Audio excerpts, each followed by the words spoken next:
afternoon to you.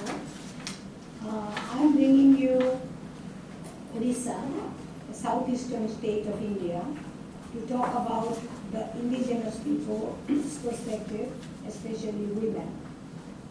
And here I am drawing upon my ethnographic fieldwork on the indigenous women who are known as tribals in India. Constituting about 7% of India's 1.45 million people. But the my field site is Odisha. It is a southeastern state in India, which has about 23% of tribals of about 45 million people. Interestingly, India does not acknowledge the indigenous people, because indigenous is politically constructed, as we all know. In India, if it is tied to the roots, to the land, everybody claims to be indigenous. So here, if you go by the British census started in 1901, the term tribal, which refers to the different way of life tied to their land, their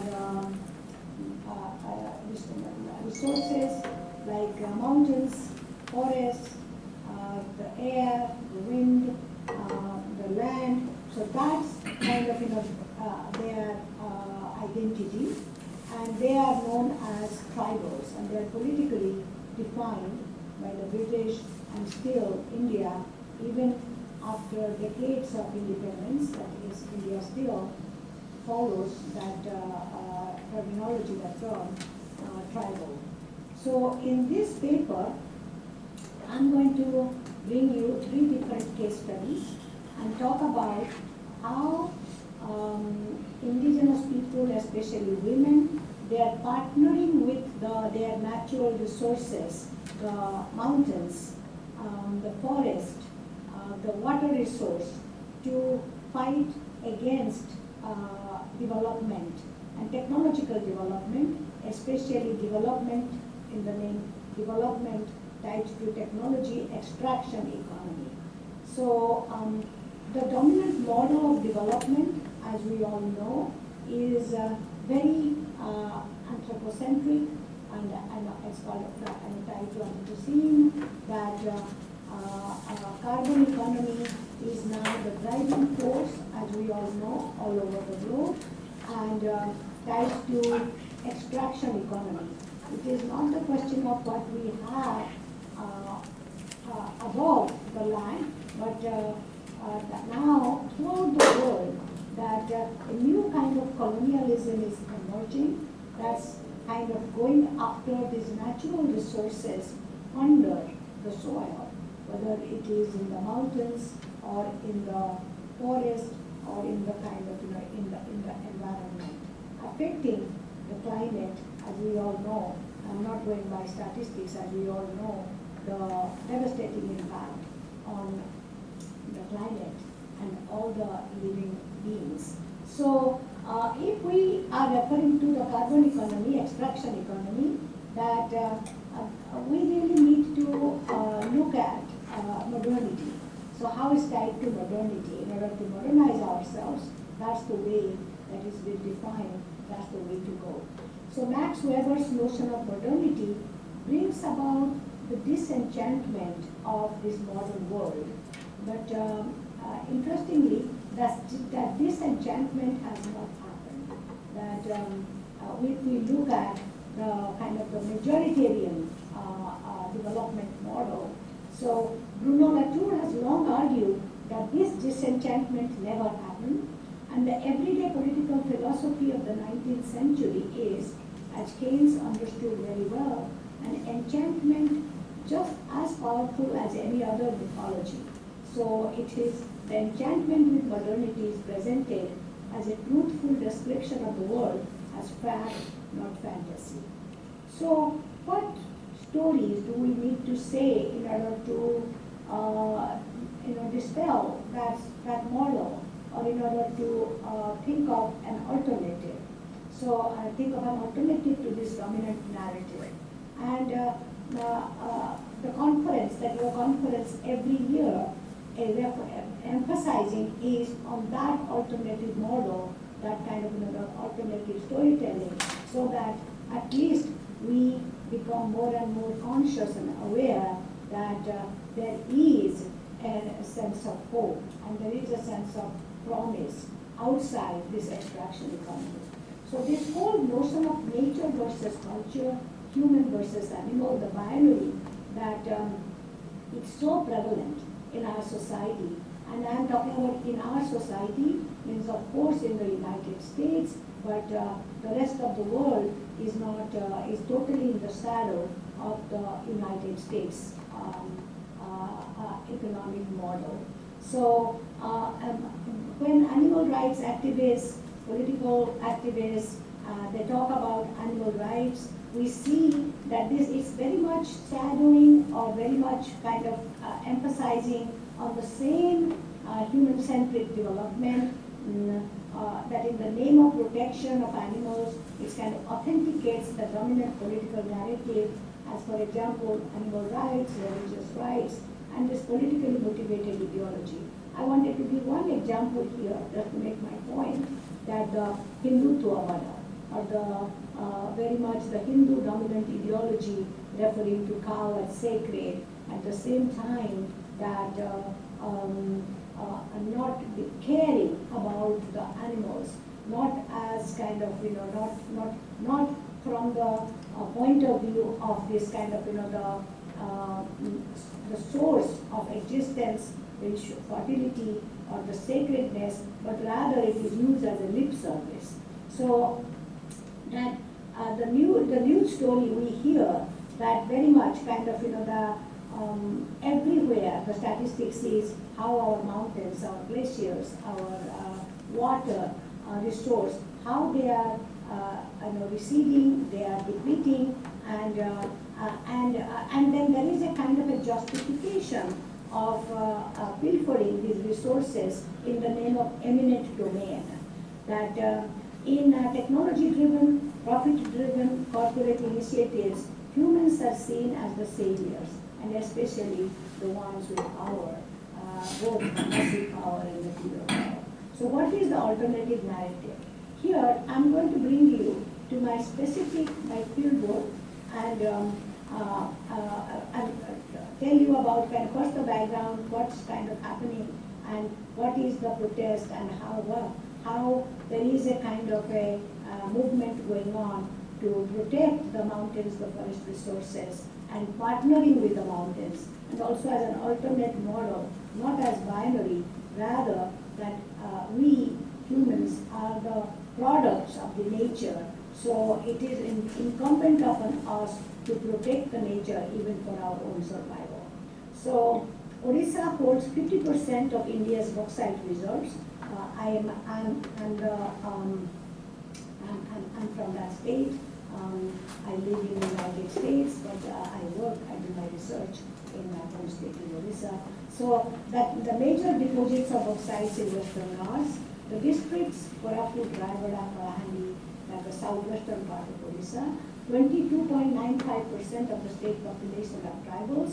Mining expansion is in these tribal areas where all the natural resources reside. So, and this mining expansion through corporate state alliances, that means the state is aligning with, state is building alliance with the corporates, with the multinational corporations to take over the tribal land in the name of eminent domain, in the name of development, and in the name of progress. So why bauxite is important? That as we all know, the aluminum industry, and we, if we just look at ourselves, everything we use, whether our telephone, our laptop, our any gadget we are using, is all to do with bauxite. So why bauxite is important? So how mining projects affect these tribal regions, extraction in the mountains, loss of human and religious rights of the tribals, displacement, environmental disaster, as bauxite reserves are kind of taken over, and the water is polluted. So it's very sad situation.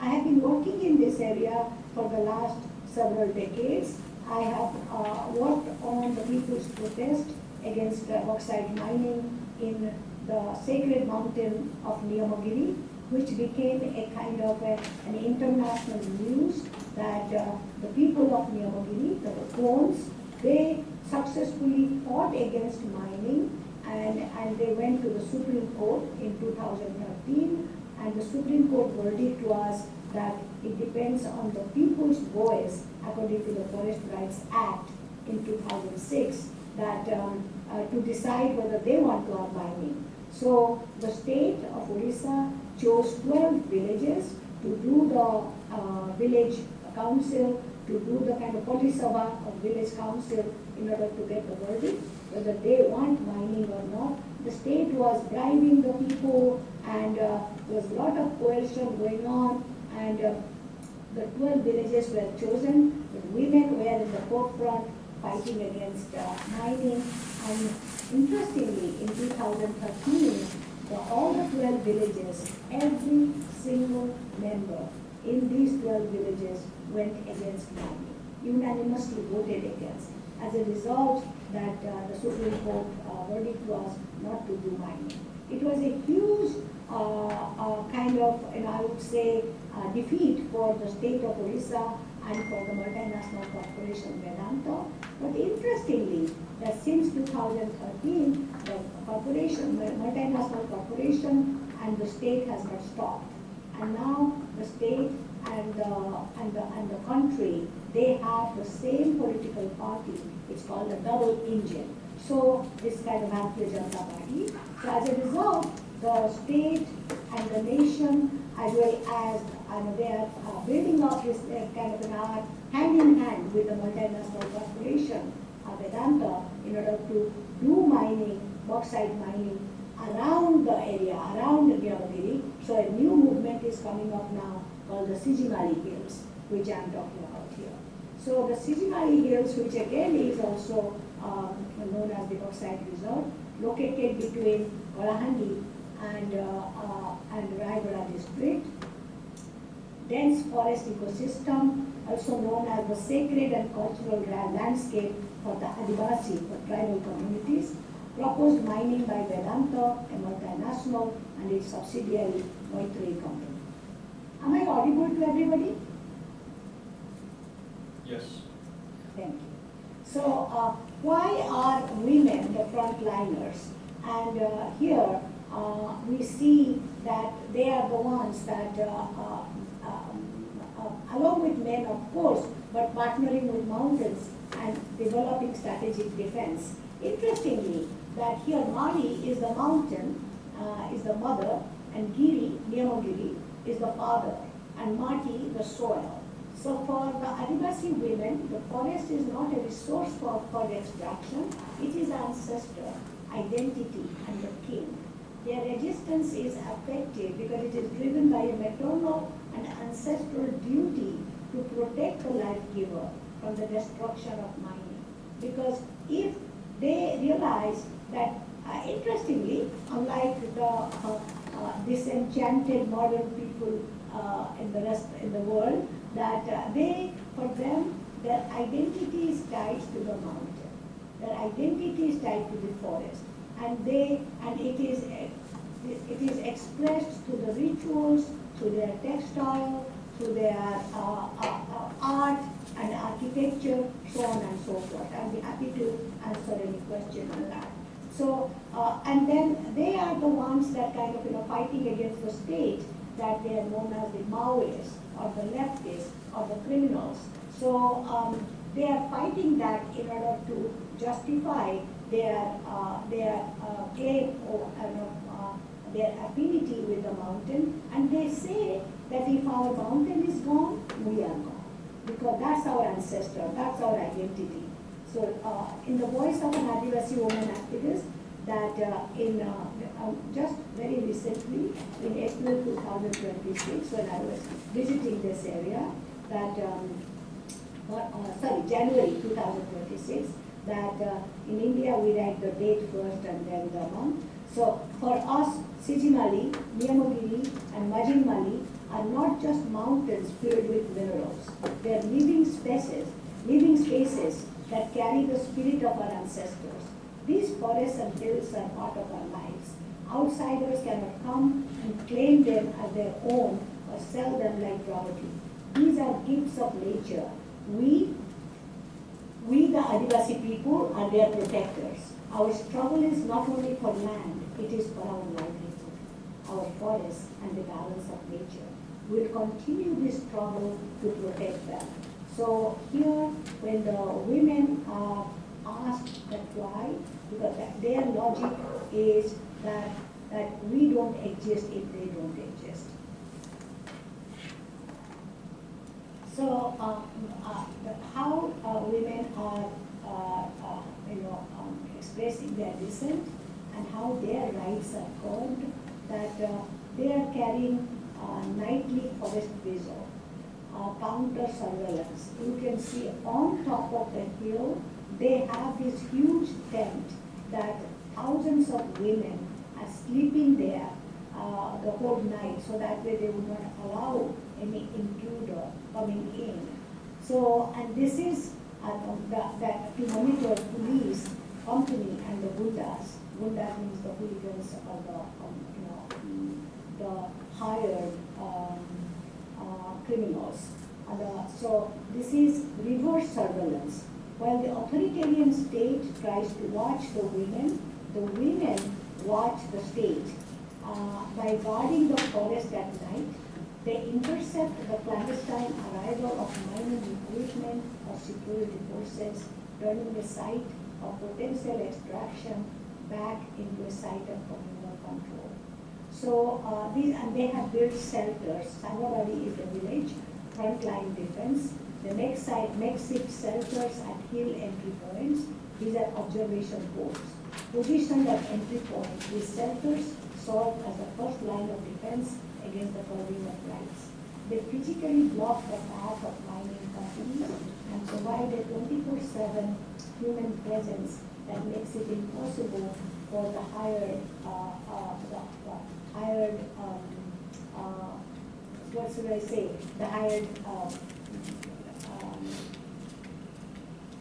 gundas or the criminals or police to enter the mountain unnoticed. So a makeshift tent here on the right of watchdogs at the Sijimali Hill entrance point near Sabagari village. So I really want to bring to your attention one example. Very recently, last month in fact, there was a huge protest because the mining company, along with the district administrator, has been building road or transportation to the hill, so that way they will carry the bauxite from this area to the main ports. So what they did not, the villagers did not want the road. So when they protested at night, the mining company as well as the state hired people. They came, locked up the rooms, the houses of these villagers, the Adivasis, of the tribals, and those who came out beat them up and also put their houses on fire. And even women, pregnant women, were not left. They were not left. Or they could not even escape. So this became a sensational news, which has been in the media, one can see. So the people here, they claim that Sijimali is ours. This is the Adivasi women sloganing during the Padayatra or walking demonstration, that Sijimali is ours. It belongs to no one else. Niyamagiri is ours. It belongs to no one else. Majinmali is ours. It belongs to no one else. Sijimali Amarata Mohose Kahar Varta. So this is in the language, Kui language. So this is very interesting that the kind of midnight raids and workplace arrests are not just legal actions. They are designed to destroy safe spaces. By bringing state violence into the office or the home the state ensures that repression is everyday and constant. No place is private. So the trial of visibility, arresting women in their place of work, uses social shame as a weapon. This is the trial of the women in the public eye, intended to make their professional and political identities appear criminal. So police intimidation and affective control, torture and intimidation are used to produce affective emotional responses, specifically terror and submission. So just I want to, this is very recent, so enforcing anachronism through torture and then fabricated cases as legal anachronism, that making of cases against the women, that they are the criminals and the kind of with false claim, with the false allegation that they are beaten up, they are arrested. So even though that kind of we see that women are supposed to be spared, but here we see that surveillance as the male gaze of the state, the constant surveillance that creates a feeling of being constantly watched. So ethnographically, this forces women to self-police their behavior, effectively bringing the authoritarian state into their own minds and daily habits. And here also I want to emphasize that it creates so much of fear. When I was visiting, even though people were disgusted, frustrated that with the company, with the mining company that is going on in their area, how much it's affecting their water source, how much of unemployment, because these companies, they don't give any job to the local tribal people. Here the tribal youth and the men and women, they go on, this is called Dadan labor. Dadan is contract labor, or kind of very much is the right, it is considered bonded labor, because they work in kiln factories because they don't get any job locally. So it's creating tremendous sense of void, and old people and women are left at home, and the young people, the men have to go away for finding a source of livelihood. So and people are talking about it, but at the same time that it also creates tremendous fear because they are feeling constantly watched, and they never know that who is going to be taken away in the name of criminal behavior. So there is this constant fear. And so now I'll move to another, just to kind of talk about the climate heroes. So I'll turn to another case study which I have been working now, again in Orissa. Women in 135 tribal villages of Orissa, they are known as Thenga Pali. Thenga means a stick, Thenga is stick, Pali, taking turn with a stick. They take turn to protect forest with a stick. So to safeguard forest from extinction, exploitation, and devaluation. I hope you can see my pictures here. So here I want to bring the deity that I mentioned. So when I visited these villages in Orissa, I found that women are very much that kind of, they have their partnership with their deity, Kaliya Sangha, known as the Black Bull, the village goddess. Interestingly, the name Black Bull is masculine, but it is the goddess. So when I asked that, they said, what is this gender issue here? So the goddess is both masculine and feminine, the androgynous divine. So as a result, for them, that here, this goddess who is both masculine and feminine, that is their protector, is their partner in protecting or in guarding their forest, about 252 villages. So women and forest are partners. In 212 villages in Ranpur, Orissa, and this is a map that I wanted to show you.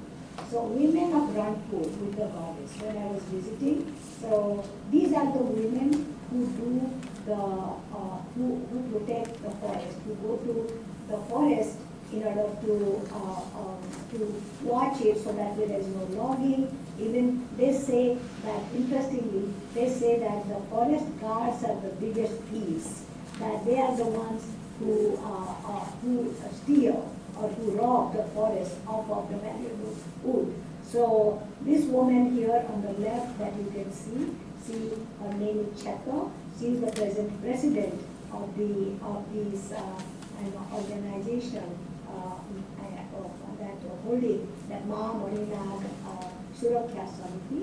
That means the mountain is known as Mother Snake Mountain, and Maninath, the cobra snake, and then she is in protection of the Mahamaninath, Mother Cobra forest, and she is the president of the organization. And here are the women in front of the black bull goddess. So who are these women, climate heroes? And you can see the stick, the tenga, that in the picture. Interestingly, in the last several decades, these women have taken over protecting the forest. If you are wondering why and how, because it started as a very small movement, because in the name of development, construction, and also forest logging, all the forest resources were kind of depleting. So as a result, that the organization started in this area, the non-profit organization, and started by some men, youth, educated, as well as the local people. But in due course of time, men took up politics, and the political candidates and the political leaders, they enticed or bribed the men in order to take their side and in order to kind of exploit the forest. So as a result, men were not interested and the forest was dwindling. So the women, this is the most interesting part I find, the women, irrespective of caste, class and tribe, they came together, started by these tribal women, but joined by the caste women, and the kind of the whole village now takes turn, that every family is responsible to take turn, that 4 or 5 women, they go together to the forest every day in order to protect it, so that way the forest remains intact. So and they use this stick to protect the forest. If you're wondering who knows whose turn it is, I asked that how do you know? Because they will put the stick in front of the next house that will take turn. So they said it is trust. That's how it works. And you can see this is the intergenerational. The mother-in-law used to be the leader, and now she is old, so her daughter-in-law has taken over. So if you are wondering how come mother-in-law to daughter-in-law, because daughters are not trained, because daughters get married and go away. So it is the tradition follows or passes down from mother-in-law to daughter-in-law. So this is again a very interesting, a kind of the feminist interpretation to think of, that mother-in-laws and daughter-in-laws are kind of how they have taken up guarding the forest. So on the right hand side you can see that Urmila, this lady activist, she is digging a piece of potato, wild potato, for me to show me what the forest gives them. So, and women sharing their stories. The stories are amazing, that I know I don't have time, so I would be happy to tell you a story that if there is a kind of discussion. So how much time do we have, let me think you have about 10. Our next speaker is going to come on in about 20 minutes, so you have about 5 or 10 minutes. Let me check.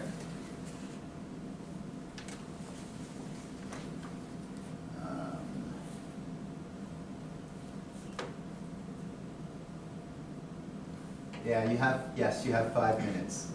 Oh, thank you. Thank you.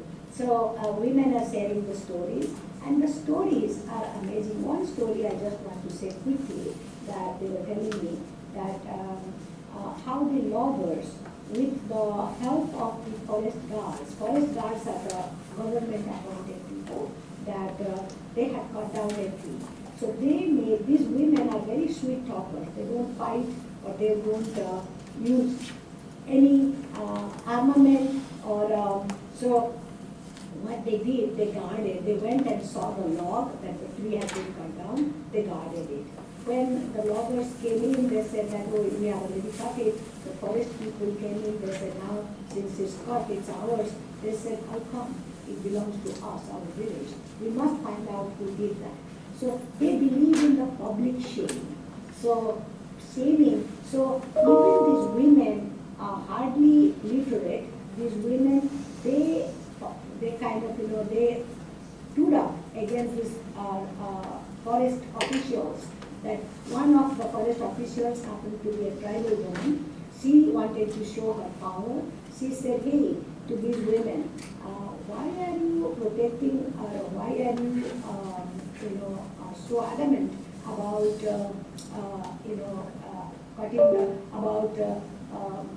keeping the tree and about fighting against this logging? Did you plant this seed? Did you raise it? Is it yours? Here it comes to the question of the kind of, the possession. What is the kind of, the personal right? These women answered that, well, that we are that kind of, the tree is our mother, is our life, and we have been asked, we have been designated as the guards, as the protectors. So this, does not matter whether it is mine, but the forest is ours. According to the Forest Rights Act, this is the communal right, and so we are trying. Ultimately, to cut the long story short, that even the guards, they have to give in, and these people, they kept their key, and they said that if the next time if it happens, you are not going to have any share. So they call it their victory, and I have written about it. So now I'll just tell you another story, just moving on, that Dongoria women, another group of tribals, that they are the Dongoria Kones, that they are all Kones I have been talking about. Kone is a dominant tribal group in Orissa, but there are three types. One is the Dongorias who live in the Dongors, in the mountains. So here, the Dongoria women, the protector of the Niyamagiri forest, now they have taken up a wonderful initiative which has been part of their traditional identity. These shawls that they make, the copper gonda textile they make, and where their mountain is depicted. Do you see the triangles in the shawl? And this triangle is that kind of, the triangles are the Niyamagiri, the mountain. So you can see that a segment of the larger Konda tribe, the Dongoria Kones, inhabit in the Niyamagiri hill ranges spread across Visakhapatnam, Kalyan Singapore, and Muniguda block of Raigada district. This community do a type of embroidery work in the shawl, which is socio-culturally significant, also very beautiful. The embroidery work is generally done by the Dongoria Konda women, which depicts that kind of all the colors are their mountain, their greenery, their trees, and their earth. So representing their ecosystem, the forest. And as a result, that this is how they kind of wear their identity. And this is becoming now a movement in order to protect their identity. So Dongoria women organize to regenerate the mountain forest and revive the ecosystem.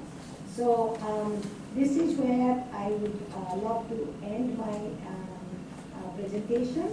But I just want to make a conclusion here that with these three case studies I showed, that one is that the Dongoria women and also the Sijimari, the Kondo women, Konda and Koroja, both are the tribal women, and the third is the Thengapali women. They are the Desia Kones who migrated from the kind of the Niyamagiri area, but settled in the kind of neighboring areas of the in Ranpur, in Orissa, and they are called the Desia Kones. With these three case studies, I want to emphasize three things. One is the mountain, forest, trees as their partners. They're not only just sentient beings, also partners, and they're androgynous.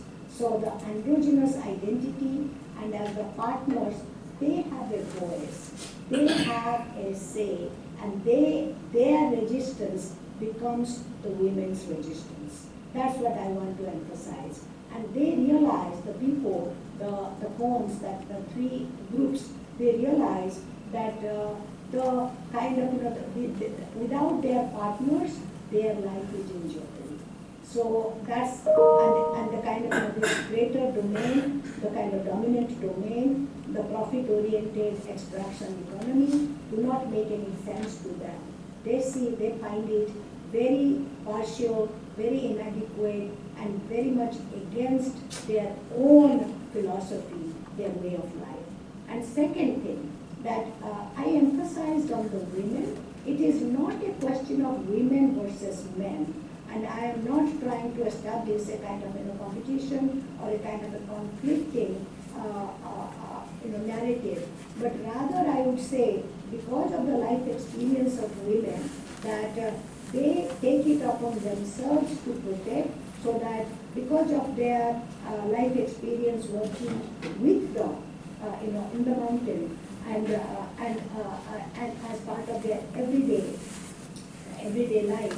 So they realize that it is upon them, it is up to them, and there are various ways that they can protect the mountain for their own and for their children's future. And third thing I want to emphasize, that here, this kind of, that ultimately they realize that with the kind of, this, that not being fearful of the nature, but rather being fearful of the human beings, of the people.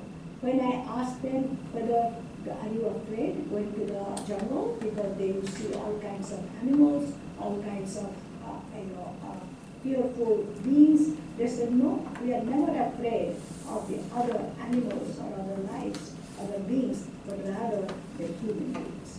So how this narrative, by telling these stories, I want to emphasize that these alternative narratives should become the powerful story for our future. Thank you so much. Right. Thank you. All right, we are going to have to transition over to the Tandem Cafe. No questions? They are We turning can't off. discuss this? They are turning off the power across the entire university.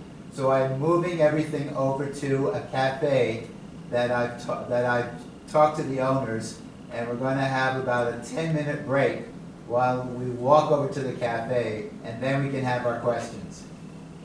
So you want me to wait for the questions? Yes, you can wait, yeah. Okay, because maybe let's take one question, is coming. There is another speaker that is coming on, and we have to all walk, and it's going to take 10 minutes to walk to the next site. When I talked to the university people, they said they were not cutting power. They were supposed to have done that yesterday.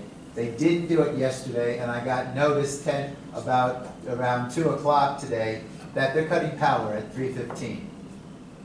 So we have to move, because nobody will be able to finish their talk this afternoon, because there will be no power in the entire university, so that means no internet. So I'm moving over to another source. So let's take. So will we use the same Zoom or? Yes, I'm leaving my laptop open, and hopefully it will hotspot off my phone as we walk over, but I'm closing this one down. So we'll see. If not, I'll just bring people back in. But I'm going to have to close this one. Well. Sorry, Sydney, but I will wait for your question. All right. Okay. You know what? Just to be on the safe side, because I'm already logged in over here, I'm going to leave that on. They're going to cut the power anyhow, so it doesn't matter. Yeah. Okay.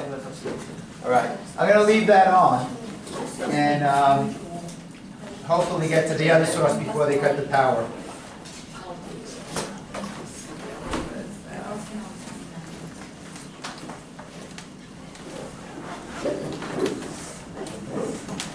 Which they were not supposed to have done.